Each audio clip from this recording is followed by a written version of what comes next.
Welcome to my YouTube channel Ramesh online. AP ఉద్యోగులు మరియు పెన్షనర్ల September నెల జీతాలు మరియు పెన్షన్ల తాజా సమాచారం అక్టోబర్ 2 ఉదయం 7 గంటల సమయానికైతే చూసే ముందుగా ఫ్రెండ్స్, మన ఛానల్లో అందరికీ జీతాలు మరియు పెన్షన్లు జమ అయ్యేంత వరకు ఎప్పటికప్పుడు తాజా సమాచారం అందుతూ ఉంటుంది.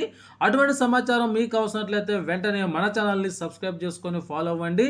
అదేవిధంగా వీడియో మీకు నచ్చినట్లయితే ఒక లైక్ చేసి మన మిత్రులందరికీ షేర్ చేస్తారని ఆశిస్తూ, ఇక విషయానికి వచ్చినట్లయితే ఏపీ ఉద్యోగులకి సంబంధించినటువంటి శాలరీ బిల్లులు నిన్నటి ఉదయం వరకు కూడా ఆ బిల్లులన్నీ కూడా వెయిటింగ్ ఫర్ ఫండ్ క్లియరెన్స్ దశనే చూపిస్తున్నాయి. కానీ నిన్న మధ్యాహ్నం నుంచి చాలా వరకు అయితే ఈ యొక్క వెయిటింగ్ ఫర్ ఫండ్ క్లియరెన్స్ నుంచి బ్యాచ్ నెంబర్లు అయితే అలాట్మెంట్ కావడం జరిగింది.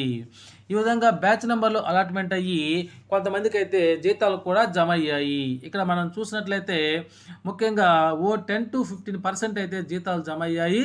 అందులో మనం చూస్తే రాజమండ్రిలో శాలరీ పడినట్టు తెలుస్తున్నాం. అదేవిధంగా వాటర్ రిసోర్స్ డెవలప్మెంట్ వారికి శాలరీస్ జమ అయ్యాయి. ఇక అనంతపురం ఎస్టీఓ పరిధిలోని ఇరిగేషన్ డిపార్ట్మెంట్కి శాలరీస్ క్రెడిట్ అయ్యాయి.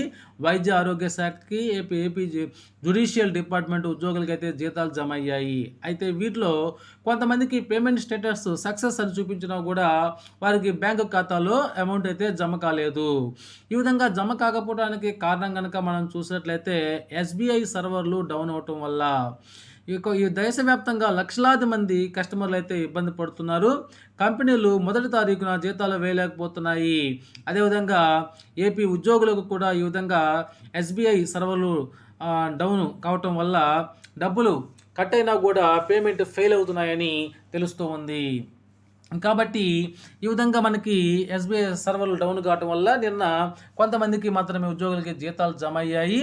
అయితే మనకి రిజర్వ్ బ్యాంక్ నుంచి మనం చూసినట్లయితే 3,000 కోట్ల రూపాయల అప్పుకి ఏపీ ప్రభుత్వం ఇండెంట్ పెట్టడం జరిగింది.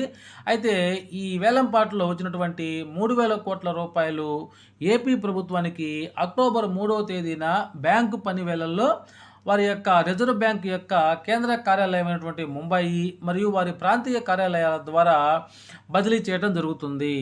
కాబట్టి ఎక్కువ మందికి జీతాలు మరియు పెన్షన్లకి సంబంధించినటువంటి పెన్షన్లు అక్టోబర్ 3వ తారీఖు అనగా రేపటి మధ్యాహ్నం నుంచి అయితే జమ కావచ్చు.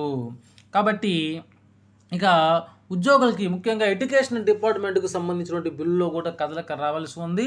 అదేవిధంగా పెన్షన్లకు సంబంధించి చాలామంది మిత్రులు మన కామెంట్ సెక్షన్లో అడుగుతున్నారు, మా పెన్షన్ స్టేటస్ చెప్పండి, మాకు జమ కాలేదు అని అడుగుతున్నారు. అయితే మీకే కాదండి, చాలామంది పెన్షన్లకి ఎవరికి కూడా ఇంకా జమ కాలేదు. ఎందుకంటే ఆ బిల్లులు అయితే ఇంకా కదలిక రావాల్సి ఉన్నది. పూర్తి స్థాయిలో ఈ అమౌంట్ అనేది ఆర్బీఐకి చేరగానే మన రాష్ట్ర ప్రభుత్వం నుంచి ఈ యొక్క జీతాలు కానీ అదేవిధంగా పెన్షన్లు కానీ రేపటి నుంచి అయితే మనకి పూర్తిగా జమ అవుతాయని చెప్పవచ్చు మిత్రులారా. Okay friends, thank you.